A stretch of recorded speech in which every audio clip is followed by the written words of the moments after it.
સમિયાલા ગામના તળાવમાં ગંદકીનું સામ્રાજ્ય। દૂષિત પાણીથી તળાવ પ્રદૂષિત થવાના આક્ષેપ। સાનહે કંપની સામે કાર્યવાહી કરવાની માંગ।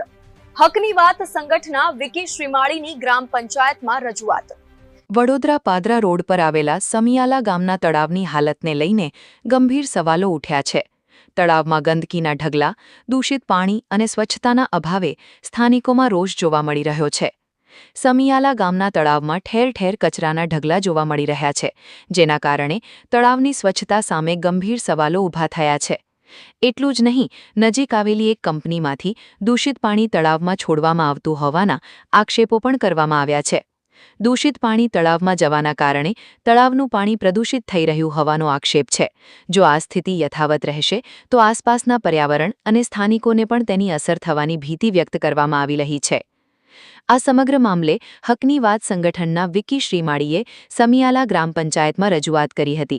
તેમણે તળાવની તાત્કાલિક સફાઈ કરાવવા તેમજ તળાવને દૂષિત કરનાર કંપની સામે નિયમ મુજબ કાયદેસરની કાર્યવાહી કરવાની માંગ કરી છે। હવે જોવાનું એ રહેશે કે ગ્રામ પંચાયત અને સંબંધિત તંત્ર આ ગંભીર મુદ્દે ક્યારે કાર્યવાહી કરે છે અને તળાવને પ્રદૂષણથી બચાવવા માટે શું પગલાં લેવામાં આવે છે। સમિયાલાના તળાવની ગંદકી અને દૂષિત પાણીના મુદ્દે તંત્ર ક્યારે જાગશે એ જોવું રહ્યું। આજરોજ વડોદરા શહેર વડોદરા તાલુકાની અંદર આવેલ સમિયાલા ગામ અને સમિયાલા ગામની અંદર આવેલ જે આમોદ સ્ટેમ્પિંગ કંપની છે તેની દ્વારા બાજુમાં જે સમિયાલા ગામનું તળાવ આવેલું છે તેમાં દૂષિત પાણી એ લોકો ઠલવી રહ્યા છે, સાથે સાથે કચરો પણ ઠલવી રહ્યા છે।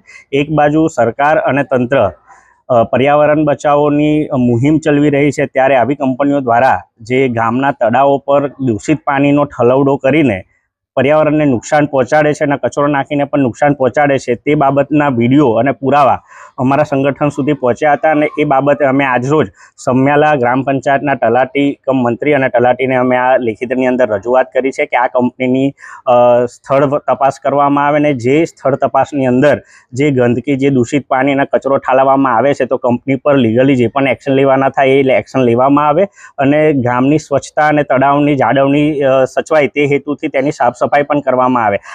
આવનાર જનાર જેટલા પણ રાહદારીઓ છે, અહીંના ગામના રહીશો છે, તેમને ખૂબ જ હાલાકી ભોગવવી પડે છે અને તળાવમાં દૂષિત પાણીના છોડવાના કારણે રાત્રિના સમયે પણ દુર્ગંધ પણ માણે છે, એવી પણ ઘણી સમસ્યાઓ અમારા સુધી પહોંચી છે। તેથી આજે હકની વાત ટીમ તરફથી અમે લેખિતની અંદર અહીંયા રજૂઆત કરી છે અને સાથે જ અહીંયા ગ્રામ પંચાયતની અંદર આવતા અમને એવો પણ અનુભવ થયો કે ગ્રામજનોએ જો કદાચ કોઈ કામગીરી કરવા માટે આવવું હોય તો આ કામગીરી દરમિયાન એ લોકોએ લાઇનમાં ઊભું રહેવું પડે છે। જે તલાટી મેડમ છે તેમને જે એમની રૂમ છે એના દરવાજા પાસે ટેબલ મૂકી દીધેલું છે, એટલે એક વ્યક્તિનું કામ ના પૂરું થાય ત્યાં સુધી પાછળના વ્યક્તિઓએ ઊભું રહેવું પડે છે।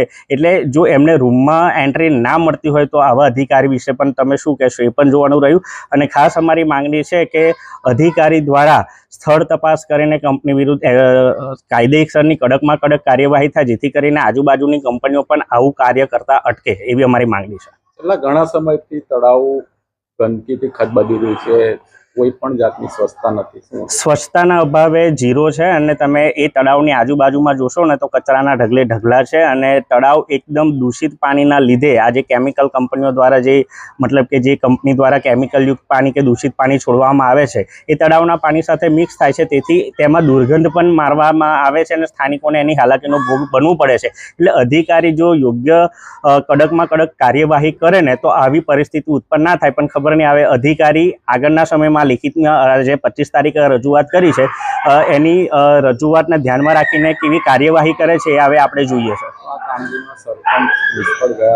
સરપંચની નિષ્ફળતા દેખાય છે કે જો પોતાના જ ગામની અંદર આવી રીતના કચરો અને ગંદકીનું સામ્રાજ્ય હોય અને દૂષિત પાણી કંપનીઓ ખુલ્લેઆમ છોડતું હોય તો એ કંપનીને સરપંચની કે અધિકારીની સહેજ પણ બીક ના હોય એવું ચોક્કસપણે અમને તો દેખાઈ રહ્યું છે।